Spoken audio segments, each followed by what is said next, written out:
Yeah, that's the thing. Oh, all right, everybody. Good evening. Sorry it took so long. This is Vince G with Disney Antiquities and Collectibles. I am with the amazing, incredible author historian Jim Fanning. Jim, thank you for your patience. You guys, we had a little technical difficulty, but we are here. Here we And are. yeah, Jim, welcome, welcome. How you doing tonight? I'm doing fine, and thank you for having me, Vince. I've been looking forward to this for a long time. I really have. The last time we tried this, we had internet issues. Today we were having some StreamYard issues, so it's fun to be able to get to talk to you. I wanted to ask, like most people, what got you started with the whole Disney thing? I mean, what got you interested in Disney? Well, it's kind of hard to say because there's nothing specific. It just always was. I have always loved Disney as far back as I can possibly remember. So there's really like no specific incident. But the one thing I always, and I've told these stories many times, but the thing I can really point to is at school, I just started to realize whenever we saw a film, there was a big difference between any other educational film and when it said Walt Disney Presents. And I just started to notice, oh, there's something special about Disney. So that was like my little window into it. Obviously, I would see movies and TV shows, but it was the thing in school because there was something to compare them to. Disney's its own thing. So anyhow, I don't know why, but that really made me. You didn't know if they were going to be. You didn't know if the films were not going to be very well done or if they were going to be dull. But when it said Walt Disney Presents, it was always something special. So that really is what set me off at a very young age. And then I was like, well, who is Walt Disney? So I started to look into it, and I was so fascinated by him and then by absolutely everybody else who worked for him. Yeah. And you would see the same names, like we were saying off camera. A lot of those people worked there for 40 years. So you would start to see the same names. Yeah. Milt Kahl and Sam McKim and, so many different names. And was there anyone in particular that inspired you or anyone that you were interested in or looked for other than Walt? Boy, that is a great question. No, I mean, not until, no, I think just everybody, because no matter who I read about they were like, wow, amazing. I gravitated toward the live action films, I think, because I don't know. That's just the funny little way my mind works is that, of course, animated films, he was the master, but he also made a live action film. So Bill Walsh, I started to gravitate toward, and Robert Stevenson, because you would see their names and they were always the best. They were always the best. So those particular ones, but it's just everybody. It's just everybody, and it all goes back to Walt. Yeah. So you being a historian, a Disney authority historian, and again, everything I read on you, it says Jim Fanning, Walt Disney authority, so I mean, you've got some pretty interesting stories, don't you? You've got some things that most people don't know. So I'm kind of curious. Give me one of your favorite Walt stories. Do you have a favorite Walt story? Well, a great question. A great question. I don't know if I have an answer to that. I think that no, I really don't. I really don't, because I don't look at things that way. I've written and retold so many of those stories, and they're all wonderful. But I think just that he had this incredible mind and this incredible imagination and this incredible focus. Yeah. So it was, he could go all day long and then, focus on 70 or 80 different things and ping, ping, ping, ping, and just switch gears. So how could he go from, like, when Disneyland was being created, how could he go from Sleeping Beauty to the television show to the nature films to Disneyland, maybe all in one day? So That so it's the general things. But I think a Sherman Brothers story, which is a very strange little story that you may or may not have heard, is that some deranged man got on the lot and was demanding to see Walt Disney. Now, who knows what would have happened? He might have been perfectly harmless, but they didn't know. Yeah. So he got past the gate. He went up to the office, and the Sherman Brothers were there. And Walt's secretary came running in and saying, "Walt, there's a man who's demanding to see you." And security tried to stop him. And the man came in, and the Sherman Brothers like stood up and acted like bodyguards and like lifted the man up bodily and took him out of the office. And security came, and I guess the police came. So this huge thing happens, and everybody was all distraught. And then Walt's just sitting there, and then he says to the Sherman Brothers, "So where were we?" Just went right back to whatever they were talking about. And they were like, what? we're like, so that's a funny little story and a strange one. But I've never heard that. I've never heard that at all. Oh my gosh. But that goes to his character. Everything I've ever heard from him, he was so focused on where he was at. He would go from here to here to here. I read an interview, and I believe it was Floyd Norman who said he was not very big to give praise to his employees, but he just told you, "I like it, let's go with it." Something, and then he was on to the next thing. You know, so and the Shermans specifically pointed out the phrase "that'll work." Yeah, and when the first time they heard that, which was the first time they met him. Really? They played 3 songs, and everyone, he said, "That'll work." And then when they Jimmy Johnson was like, "Congratulations, guys." And they're like, "What are you talking about? He didn't seem enthusiastic at all." And they were like, "Oh, no. He just bought your songs and gave you other assignments." And then they realized anytime he said "that'll work," that means it's going in the movie. That means it's going to be on records. That means it's going to be sold on sheet music, the whole Disney machine. But I think it had to do with not only his personality, certainly that, but also I think his efficiency. He really realized that he couldn't spend time. If something was ready to go, boom, now let's go on to the next thing. Yeah. And then, you had a certain amount of time with him, and he didn't waste time. No small talk, no, nothing. And it was a little bit of an adjustment. But the Sherman Brothers, their experience of Walt was different because they were so much younger and they had not worked with him. They came in 1960, so there was already how many decades of Walt Disney. Everybody else was used to working with him. They were not, so they had a new perspective on him. And I think he also had a new perspective on them. They had a different experience of him that Frank and Ollie and others didn't have. Ivan, because they were younger. I think Walt was a little more paternal toward them. So they saw a different side. So it's very interesting. That makes sense. That definitely makes sense. I'll show you one of the things I pulled out.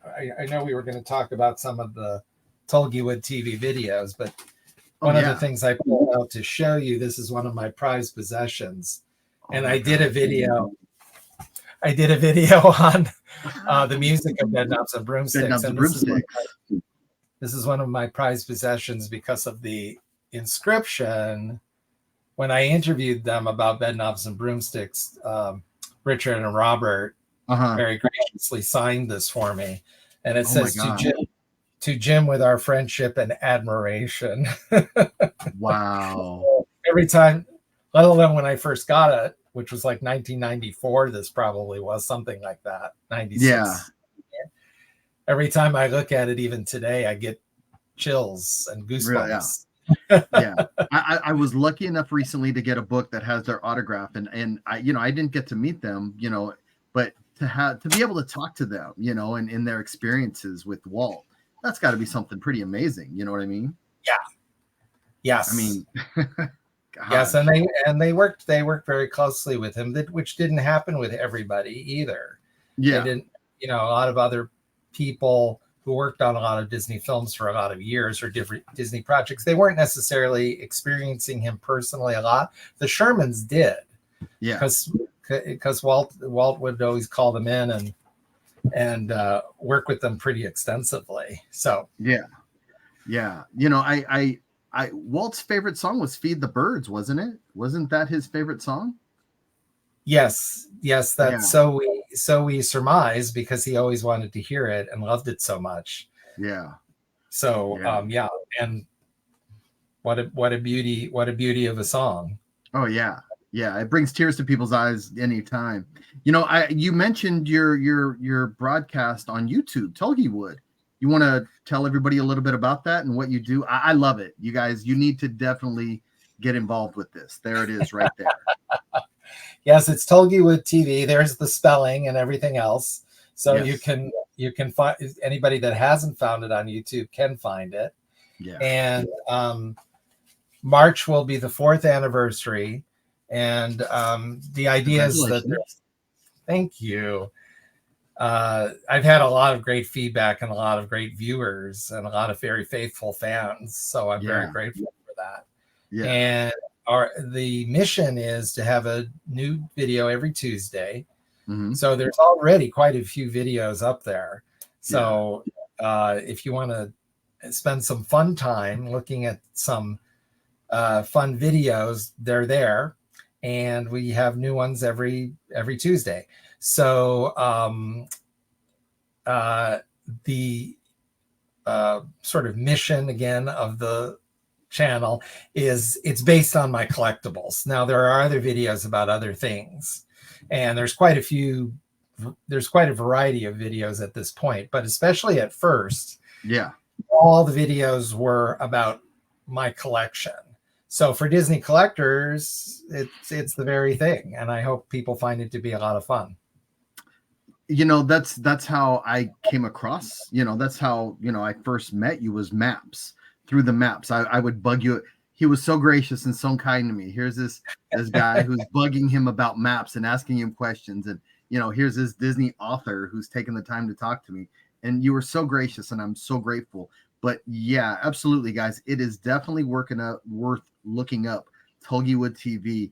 Every week when I watch him, I learn something new. And no matter what you know or think you don't know, his history, what he puts on, everything is so amazing. What do you have? Are you allowed to talk about what you've got coming up for this Tuesday, or is it something that you're still keeping under wraps? Well, this Tuesday should be, let me think for a minute.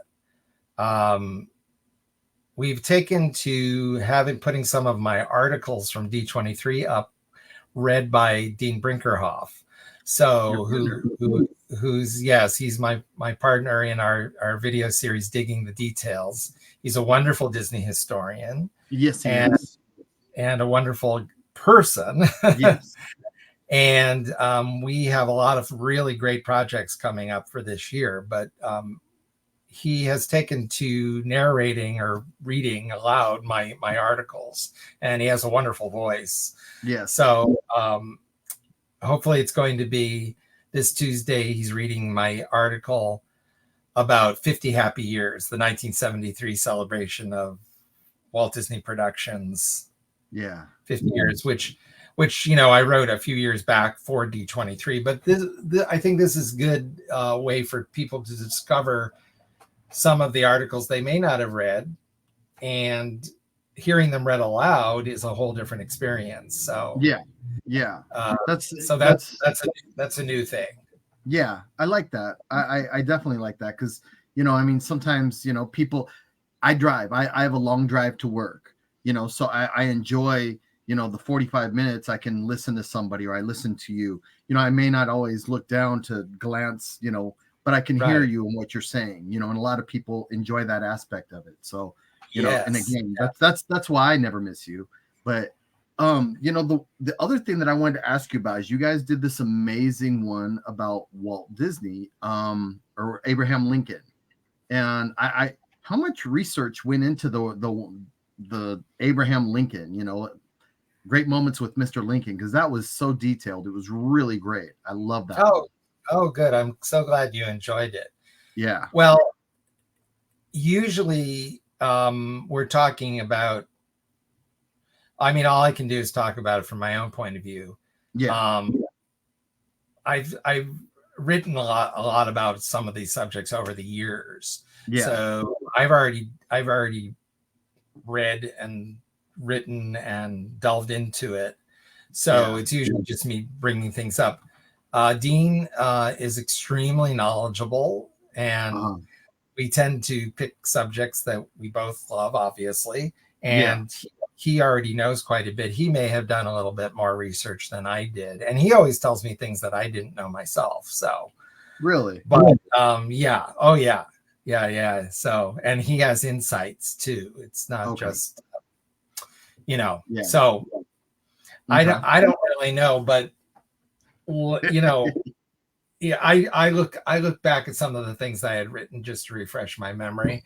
And I always, I mean, even in my writing, I try to always say something new that is new to me, because I figure if it's new to me, it's going to be new to the reader. So I'm always looking for some new little nugget. I'm like, oh, I never talked about that before. So I try to put it in. So I try to bring, whether it's talking about something or writing about something, I try to bring in something new. But the Great Moments with Mr. Lincoln is one of my favorites, and I know it's one of Dean's as well. So yeah, it was well done. It was well thought out. I thoroughly enjoyed that one. You know, the other thing too, and it was funny because I've had this book for so many years, and I'm going to show it right now. And this has been in my collection forever. And you go, oh, that's one of my books when we met. And I was just like, wait, what? You know, and it never dawned on me. So I couldn't wait to get home. And sure enough, there was your name, Jim Fanning. And I was like, oh my gosh, Jim has been doing books for so long. And I was just so excited. I was like, okay. So then I started looking more and more. And, and then you had a new book that was coming out. And again, guys, these books, everything that Jim has touched or laid his hands on is just incredible. You owe it to yourself to look at them, buy them, and Jim is very accessible. He's around. He would definitely sign these for you. But how long, like for this book, how long was the research? I mean, when did you start? What was the idea behind it? Well, Walter Foster, which is the licensee, they do the Learn to Draw books, approached me and said that they wanted to do, for Disney 100, they wanted to do a hardcover, sort of their version of a coffee table book. Yeah. So not just here's how to learn to draw, 100 characters or however many there are. There's a lot in there. Oh yeah, absolutely. From Oswald all the way up to, I'm not sure it goes as far as Wish, but almost. Yeah. And they wanted the history as well to make it, to make it sort of a deluxe thing. So we had my memory is we wrote it over the summer, and so that it would be ready for this year. But it wasn't this past summer. It was the summer before. Yeah, there we go. Yeah. So it had a few months. And again, I didn't have to do a lot of research for some of it, like Snow White. I've written about so many times. Yeah. That I just pulled on, my own, what was in my head and what I have written before, without, just regurgitating it. I tried to give it a little different spin and so forth. But yeah, some of the newer films definitely had research. I didn't know a lot about them. Yeah. Yeah. Sleeping Beauty, my favorite. So. Yeah. See, and that's just it. I mean, looking at this, I mean, you would want to have this in your collection, from the most experienced to the newest drawer. I mean, I'm looking at these and, it's just Russell. Oh, he's one of my favorite characters. And you know what? I think to myself, you know what? These books are so much fun that you do, I mean, you've got to love talking about the characters and the drawing and, how they, I even told a story about Milk Call, how he didn't want, when he did Shere Khan, he didn't want stripes, or he did the stripes on his own memory. So a lot of this you're doing from memory yourself. I mean, how are I mean, you're able to draw on things like that. That's incredible. Your memory is so vast. You know, how are you able to retain all that, you know? Well, you know, it's the absent-minded professor syndrome. I remember some things about Disney, and then I can't remember important things about my own life, you know. So very, I very, did. very, very much the absent-minded professor. So very much so. You know, the other thing that's really interesting, and you've talked about this on Tulgey Wood, you're big into the magic slates. You know, tell us a little bit about magic slates. For those, we're a little bit older, but for those younger, you're going to be like, what are magic slates? Please enlighten everybody, Jim. Well, I was looking for one that I could show the camera, but I really, some things got reshuffled around here recently, and I'm not sure where they are. I'll post pictures later. Okay. But for those that don't know, magic slate is, they also call them paper savers, because you draw on the surface on this slate, and then you can lift the film and the picture disappears. So it's kind of a fun game. It's a low-tech etch-a-sketch, I guess you could say, for those that even know what an etch-a-sketch is. And they were published for years and years and years. The best thing to do is watch my video on them, because I go into the history. Yeah. And I have a Spin and Marty one from the 50s, for example. But Disney, I think, I don't even want to speculate. They've been doing them for a long, long, long time. And other, you know, it all comes from the Disney licensee, Western Publishing. Yeah. And they also have many other licenses like Bugs Bunny and Woody Woodpecker and so forth, the Brady Bunch. Yeah. So, so they did magic slates for all those properties. But at any rate, I did magic slate because I love them and I have some. So nice topic for a video. Yeah. Well, lo and behold, the very popular TV series that's so popular right now, The Last of Us, which is one of the zombie apocalypse stories. Yeah. One of the main characters, Sam, he cannot speak. He's been traumatized.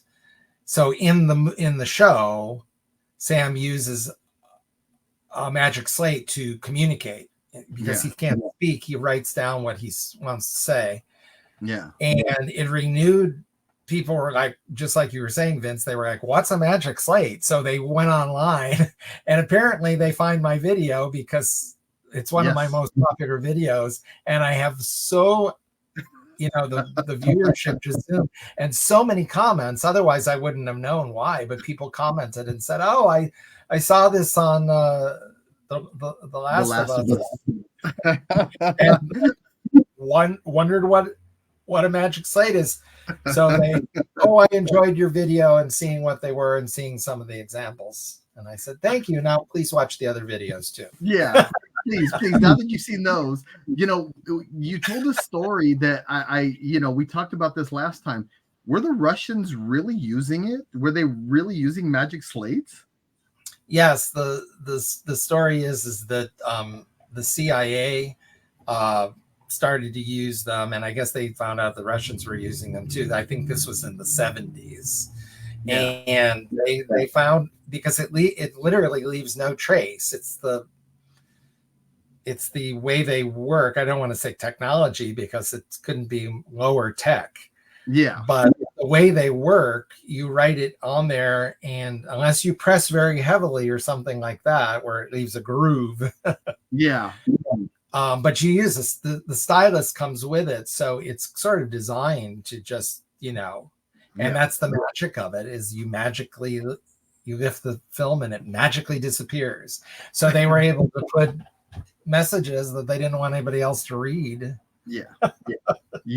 That it always makes me think of Get Smart. Oh, well, that's the perfect example. And the irony is there probably was a Get Smart magic slate, so maybe they used those. But I guess part of the story is the CIA went to the variety store and bought hundreds of them or something like that. So I guess they had the Brady Bunch, Partridge Family. The Addams Family. Yes, exactly. Oh my goodness. and Oh, and that's Disney funny. ones, of course. Disney ones, Yeah, of course. yeah. Getting back to Tulgey Wood. So the name, is that is it sort of leading you down the rabbit hole? Is that where the name kind of is? You want to expound on that a little bit more? Yeah, when I was first thinking, it comes from my blog originally. So when I was starting my blog, I wanted something that had a connotation of Disney, but I didn't want it to be on the nose. Yeah. So Wonderland, of course, could be a and for one thing, I don't do just Disney. I do other topics too. Exactly. So and also I didn't want to do something that I didn't want to imply that this was an official site. So I didn't want to use the Disney name. I didn't want to use anything that was proprietary to Disney. Exactly. So if I thinking about Alice in Wonderland, Wonderland, it could have been Wonderland, but I thought even that's too spot on.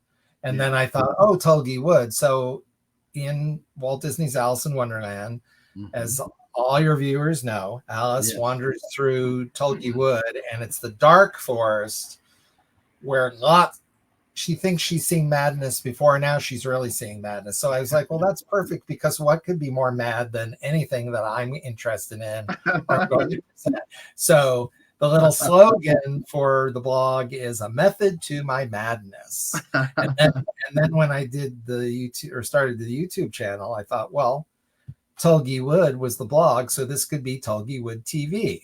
Yeah. So it does come from Alice in Wonderland, and it comes from Lewis Carroll. Yes. He used that in Through the Looking Glass. Yes.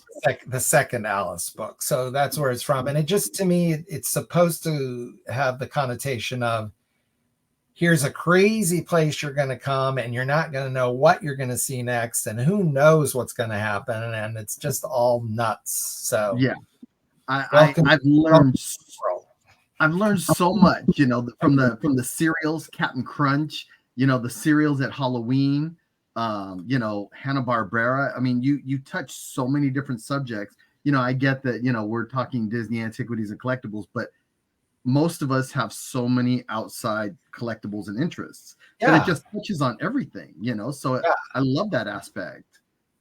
Oh, well, good. I'm glad. And it's fun.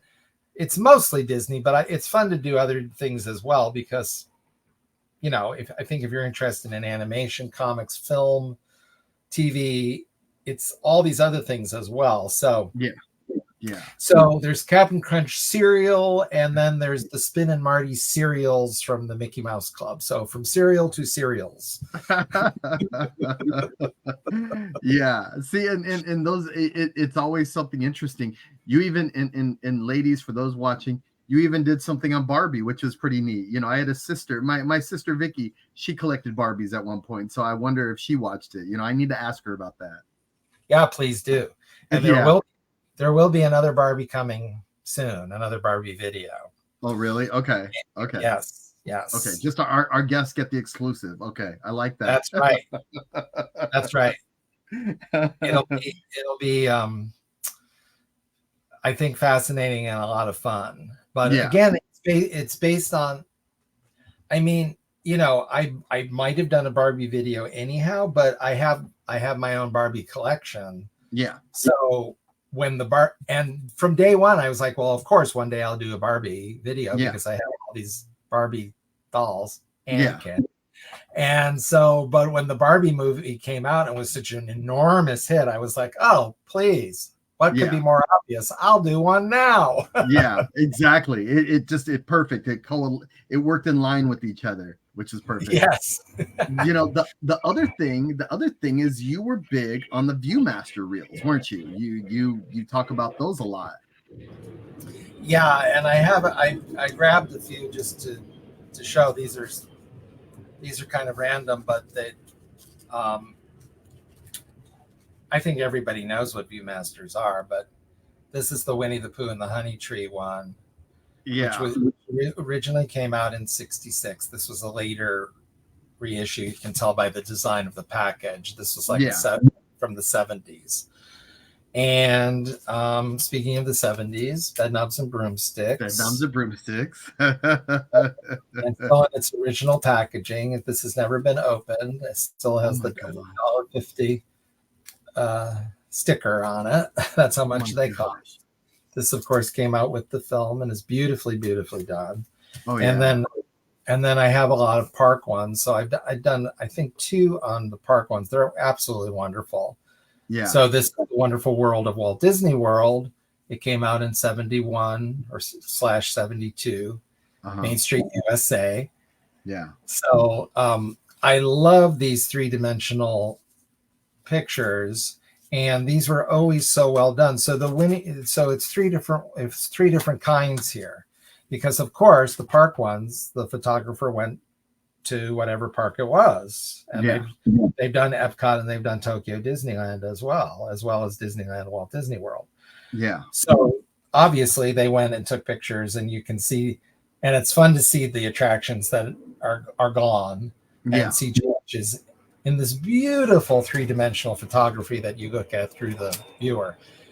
Winnie the Pooh is one of the ones that use the little figures. So they made these dioramas, and they are so fantastically done. Yeah. Just beautiful. Yeah. Oh my gosh, they are unbelievable, the amount of work and love TLC. The detail. The detail that went into them. They were stunning. Yes. That's the perfect word, Vince, the detail. And I mean, these dioramas are not very big, so that the artists, they're just incredible. And then for live action productions, the photographer was right on the set of whatever film it was, in this case Bedknobs and Broomsticks, and they took pictures right on the set. And I think in one of whichever video I show this one in, I think I show the photo. There is a photo that's in the Disney photo library, where several behind the scenes photos, you can see the Viewmaster photographer there, because he has the double-eyed camera. Yeah. And he's just there with the rest of the crew. Yeah. So just blending in. Right. So the Mary Poppins one, the Bedknobs one, the Love Bug one, all kinds of live action Disney films. It's like you're right there. Yeah, it's like you're right there. One of my favorite, the live action was Something Wicked This Way Comes. And I remember seeing that, and I wanted to get it, and I went, oh, I'll get it another time, and I never did. And all these just started, they go in these waves where they disappear and they come back. Yeah. But I think on a limited basis, I'd like to start collecting those again, because they were such a big part of my childhood. I mean, didn't they even talk at one point? Yeah, they have Talking Viewmaster as well. I don't have any of those, because I didn't get into that. Yeah. You have to limit it somehow, but you'll go overboard. Yeah, so certainly not everything they did, but some real sets they did as talking ones too, and they're mostly narration. So I personally don't find them anything that's special, but it's very cool that they did it. Yeah. And it's again extremely low tech, and I mean, now we can watch the movies themselves whenever we want, right? Now we can watch Bedknobs or Winnie the Pooh. But this is different. This is like stepping into another world, and I think until you've experienced it, until you look through the viewer yourself, you don't understand how magical it is. Yeah. It was VR before VR. It was virtual reality before virtual reality. It really was. That's high tech. Yeah, that's beautifully put. Beautifully put, Vince. Very good. It was high tech. I've done quite a few Viewmaster. I mean, at least a few Viewmaster videos, and there's more to come, because I have quite a few more. Yeah. I was gonna say you're with everything you do, with all you have your hands in, you're never going to stop Tulgey Wood. You'll be doing that until you're in your 80s. You know, I mean, you could talk on a variety of subjects, and I love that. You know, Thanks. I'm looking behind you. You know, the Star Wars thing. Are you, you know, you want to get into that? Well, I you know, I love Star Wars, and too darn bad they never did a Star Wars Viewmaster. Yes. And I have a few Star Wars things, but I'm not the hugest Star Wars collector in the world. But that particular Mountain Dew tie-in, and of course I'm having a little Mountain Dew, so product sponsored by. Yeah, exactly. So anyhow, I thought that was a very cool thing, but I don't have that much. So would I ever talk about Star Wars? Yes, possibly. Yeah. But I don't have. I have a few things. Yeah. So it's all over the map. Spider-Man. I've got into a little bit. Spider-Man's absolutely my favorite superhero, and I'm majorly into comics, but mostly Disney comics. How far back do you go on your comics? I mean, because you started collecting comics at a very early age as well, right? No, actually, I did not. I never had comics when I was a kid, except the Comics Digests. And I think that's one reason I love them so much, because I wanted them so much. So whenever I would see comics like a neighbor or like a fellow student in school, if they would bring them into school, so I guess I'm making up for lost time, and that's not that unusual. So somewhere here I have some comics to show, and I've done several videos. Well, let's see. Sorry about that. Oh, no worries. Take your time, my friend. So it isn't. Most of them are reprints. I really don't have that many. Yeah. Original ones. Now this is a exception. I do have this Sleeping Beauty giant. Oh, and wow. This is from 1959, and obviously I got it in, maybe 10 years ago or something like that. Yeah. And it's absolutely fantastic. Now it's not in mint condition or anything like that, because I'm really interested in it just being intact and readable. I was going to say, the colors are amazing. You probably just enjoy reading it from time to time, right? Yes. See? Yes, exactly. So I wanted, and this was never reprinted in this form. Yeah. The interior was reprinted, but never like this. Yeah. So then I did a video about these adaptations of Disney feature films. So this was reprinted. This is a reprint from the 80s. Wow. And another one from the 80s, just a reprint. See, but the colors look amazing on it, Yeah, they're really well done. Yeah. And again, this is a reprint from the 80s. These three, I think, came in a bag. And I bought them at the Disney studio, as a matter of fact. Really? Yeah. See, they used to sell comic books there, if you can believe it. Just can't believe it now. Yeah. You're lucky to get anything Disney at the Disney. Yeah. Yeah, exactly.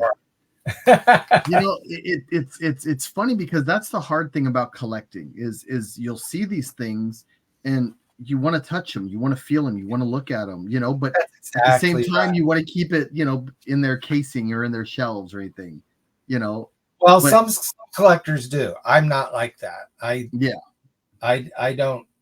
If I have it, I want to be able to open it and look at it. Yeah. So I think that's why I gravitate toward. Now, if this was in mint condition, it would be extremely expensive. Oh, I'm sure. This is in pretty good shape, so it was probably not that inexpensive, but nothing like I don't know what mint condition. Yeah. Yeah. Yeah. And I'm totally against the slab.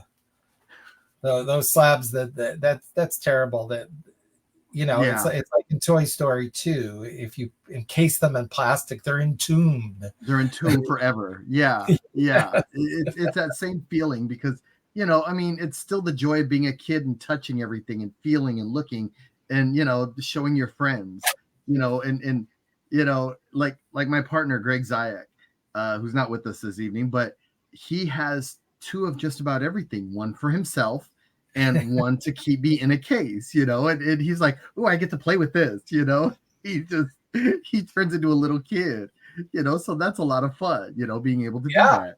Yeah, you have to have fun. And I mean, I understand framing things and all that. I mean, but mostly, you know, I'm not the kind of collector that needs to have the mint condition. Hardly anything I have is mint condition. Yeah. When I did the Mickey Mouse Club video, I think it was with Dean. I think it was in the details. I showed my Karen and Cubby Mouseketeer paper dolls. Yeah. And that is framed. Yes. Because when I bought it, it was in mint condition. It was pristine. Yeah. So that there's a reason to frame that, but yeah, you kept the integrity of it. Yeah. But it's also autographed by Karen and Cubby. So that I don't want to get my grubby hands on it. It needs to be. Yeah, I don't want to get my grubby hands on most things. Right. Oh my goodness. You know, you being a collector and all these different things, do you get up to Disneyland very often? Do you get a chance to go up there and just kind of look at everything? Feel like a kid again? I mean, I love it. I absolutely love it. And I go as often as I can, but it's not, boy, I look at even some of the people in your group and they go so often. Yeah.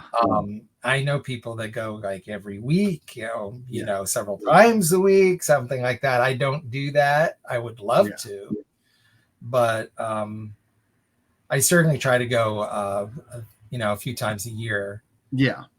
But it gets busy and Disneyland's it's a time commitment. But on the other hand, I know people that'll go, oh, okay, they'll, you know, it's an evening, let's go for a few hours. You know, they'll do. So I don't know. When myself and my oldest daughter, we were kids, you know, I was a kid, you know, I was a single dad, you know, raising, you know, my oldest daughter. We would go to Disneyland to go on a couple rides, watch the Main Street Electrical Parade, and go to dinner and go home, you know, because what else could you do as a 21-year-old dad, you know? So that was a lot of fun, you know, so I get that. And I think people still do that to some degree, but, you know, it's still, it seems so crowded now. You know, it just seems so overwhelming, reservations and this and that. And, you know, that's made a difference. And of course, with the pandemic, there were a couple of years I didn't go at all. So that was the first time in forever. I mean, ever since I've been in California, I've always gone multiple times during the year. And then until 2023, I guess I was not back. So there was at least 2 years that I didn't go at all, but that's a different story. Yeah. Are you currently working on any books that you can talk about, or is that all top secret as well? Well, let's see. I'm working on multiple things. Not so much books, but publications, and some of them, you know, a lot of what I do is for overseas. Yes. So people in the United States never see them. Yeah. Japan, right? A lot of Japan work. Yeah, a lot for Japan, and in the last couple of years for Europe as well. Okay. And speaking of comic books, for example, I not only love comic books and read them, but I write them. Yeah. So I've written a good number of Disney comic books myself, and last year was the first time. I think there was a DuckTales one I wrote for the U.S., so that's been published a couple times in the U.S. Everything else was for overseas. Really? And last year was the first time even one of them had been printed in the United States, a Winnie the Pooh one that I had done. So that was a good feeling. Was that a good feeling to see your comic book? Did you get to see it anywhere? Oh yeah, yeah. It was published in a hardcover, Disney Saturday after. I don't know, one Saturday morning, Disney Saturday morning was the title of it. So that's why Winnie the Pooh was in there, because Winnie the Pooh was part of that block. So they wanted to represent it. And there's 2 Winnie the Pooh stories in that hardcover book. One not by me, but one by me. So that just came out, like, I think in the summer. So it's I showed it in one of my videos. Yeah. So people can find it, and I wish they would buy it, because the more we sell, the more likelihood that there might be more stories by me published in the US. Yeah, exactly. And but again, guys, Tulgey Wood, look him up, please. Oh, thank you. I appreciate that. Yes, the more subscribers and the more viewers we get, obviously, all the better. Yeah. But I've gotten very used to writing stuff that is never going to be seen in this country. And chances are never even in English. The Winnie the Pooh stories specifically were published in England, which makes sense. Yeah. As well as other countries where they were not in the English language. So yeah.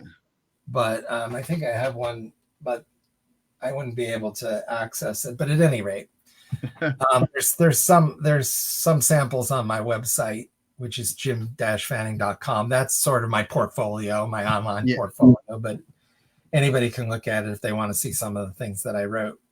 Yeah, jim.fanning.com, correct. So tons of stuff for, as you mentioned, Vince, Japan. Tons of stuff. Yeah. I've been doing that since 2008 and continue to do it. Okay. So that's longevity. Longevity is, it keeps it going. And that's the other thing is why has it not come to the United States? I mean, your stuff is so popular. It's big in Japan. Why not bring it over here and have an English version to it? Well, I have a negative answer. The reason that these are published everywhere but the United States is that people in the United States do not read. Okay. It's very sad. It's very sad. Yeah, unless it's on a phone, right? Unless right. Yeah. That's the honest truth. Because for example, Disney comic books. In some countries, Disney comic books are published not monthly but weekly. Yeah. They are everywhere. They are on every newsstand. Yeah. And children read them, certainly, but so do adults. They are considered the art form that they are. Yeah. So and I was talking to somebody recently about this. I used to love to get lost at bookstores in Pasadena or in LA, just to go find books and things like that and just get lost. People don't do that anymore. It's Amazon now. So to find your comics. But even before Amazon, it was in a downward trajectory. It's a big problem in this country that people do not read.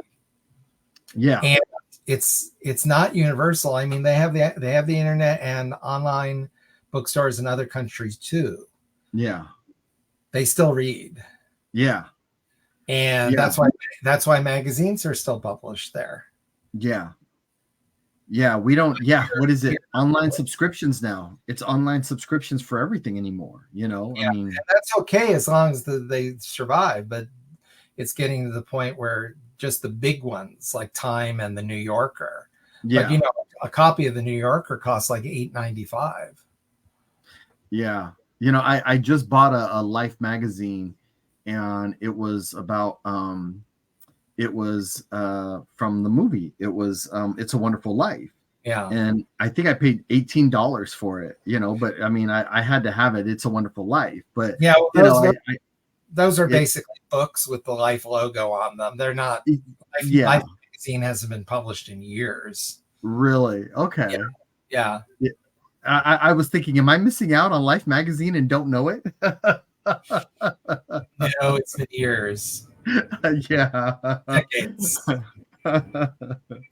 So they keep that alive. Yeah. So they will not. I mean, what when you think about it, what is available as a publication that's Disney in the United States? Disney 23 is about it. Yeah. And that's basically a, what would be the word? That's published because D23 thinks it's important. So they put the money into it. Yeah. Yeah. What else can you name? What else can you name that's a Disney approved, regularly published publication? I don't think there is anything. I think the Disney Vacation Club still might be doing their magazine. I think so. That's it. Yeah. Okay. Well, are you doing anything this year for D23? Are you doing any writing for that magazine? Cannot say. Okay. Okay. Yeah. Okay. Yes, are you, but I can't talk about it. It's all top secret. It's all top secret. Okay. I'm going to ask you one more question, and this one I've wanted to ask you for a while, but I kind of I don't want you like smacking my hand away. When you get to go to the Disney archives, what's the most unique item that you have seen personally at the Disney archives that you just kind of go, wow, that's incredible? Is there anything in the archives that you've seen like that? Well, I think collectors would be better ones to answer that than I would when they go, because I don't look at things that way in the Disney archives. To me, the Disney archives is a professional facility that I go to get information. Yeah. I'm not there to look at, although I do, I'm not there to look at the exhibits and go, oh, wow, isn't that cool? So for me, very obvious things like the multiplane camera, which is in the lobby outside the doors. Yeah. I mean, there it is. Yeah. It's enormous. Yeah. It's real. Yeah.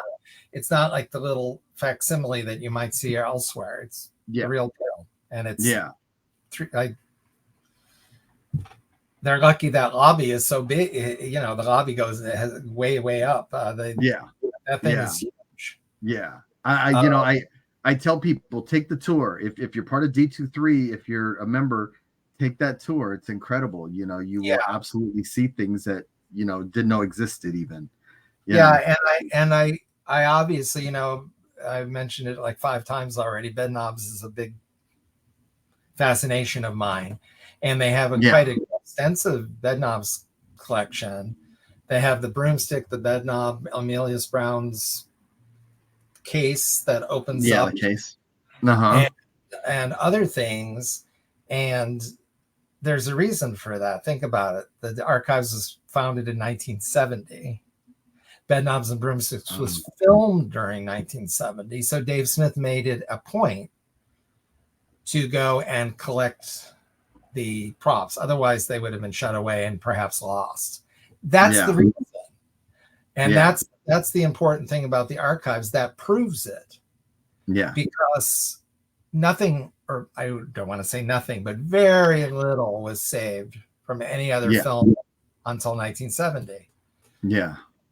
The famous story, the only thing, well, not the only thing, but the main thing for Mary Poppins is the snow globe with St. Paul's and the little birds.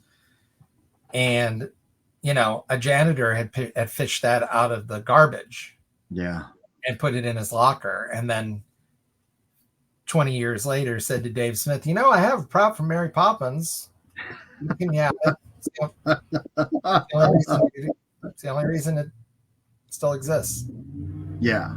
My partner talks about this quite often, that they used to dumpster dive. They knew people out there that were dumpster diving. I mean, from everything from attraction posters to, props to all these things that are just gone to history now. Yeah. And they would find so many things. So, so that amazes me.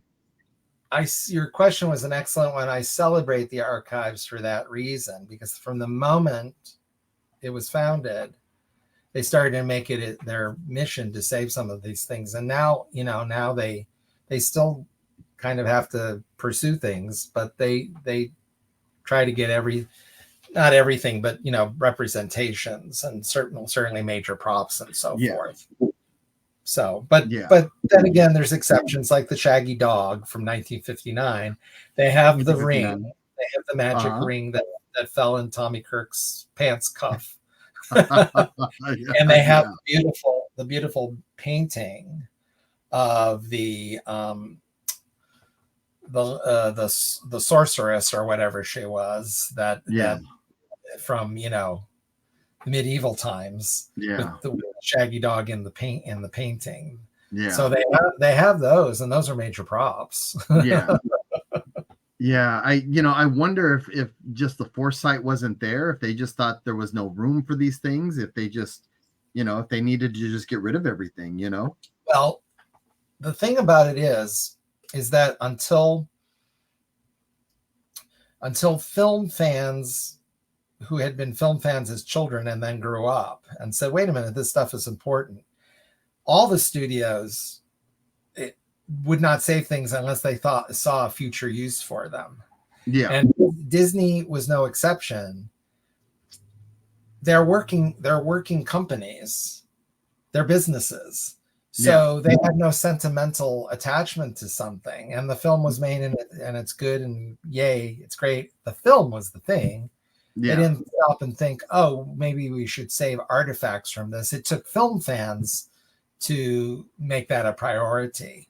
Now we go back and go, well, how could they possibly throw those things away? Well, we're lucky they saved a non-Disney property, but we're lucky they saved so much from the Wizard of Oz. I was just thinking about that. The slippers. The ruby slippers. They could not be used again. No. It's amazing that they were not thrown out. But I think because they were costumes were almost always saved. And because the feeling was, well, maybe someday. So that's why the Mary Poppins costume, if it wasn't a costume, out. That's amazing to me. And it took these last 30 years with collectors to really kind of go, hey, I'm looking for something from this movie. And there's a couple places that are turn around and selling now. The prop store in LA is one of them. So there's a lot of places that are starting to do that, and they're seeing the value of this. So that's really interesting. Yep. It's all, if you went back in time and talked to the prop master or anybody, in a film from the 30s or the 40s or the 50s, the 60s. And you said, oh, you have to save that. They would be like, why? We have a business to run here. That movie's done. We're on to the next movie. And unless it's something we can use again, it's just taking up space. So it's a mindset that's not understood now. But it's good. And there's things now like the Academy Museum, which just opened a couple of weeks ago. They have an incredible collection of their own. I think Steven Spielberg donated his Citizen Kane sled. He bought that years ago. He donated to the museum, or at least it's on loan. Okay. And that's amazing how was that possibly saved? Who found it? I guess they said, well, it was RKO saved it, I believe. But I think maybe because they said, well, we're likely to make another film where somebody needs a sled. It wasn't because it was Rosebud or from Citizen Kane. It was a sled. And they might use it again. So anyhow, this is all very negative. Nobody wants to hear about this. Well, Jim, you know what? I appreciate so much you being here still this late. I know you had a lot to do. And again, you know what, guys, take a look. Tulgey Wood, Tulgey Wood TV on YouTube. You will learn something every week, and it's a lot of fun. I mean, it's so interesting. Jim is such an authority on so many different things. There you go, right there, guys. Golden Books. Golden Books. Oh my, don't go back to Golden Books and Mary Blair. That's my favorite. Albums. All right, guys. Well, Jim, thank you for your time, and I look forward to doing this again in the future, and I hope to see you next month at the barn. You definitely are going to be at the barn, right? I know. We'll see how it goes. We'll see how it goes. All right, Jim. Thank you very much. Love the barn. Love Yeah, the barn. guys. Everybody, yeah. Yeah. Okay, thanks so All right, much, guys. Vince. I really appreciate it. Thanks, Jim. We'll talk to you again real soon. Take care, guys. Have a great night. Bye-bye.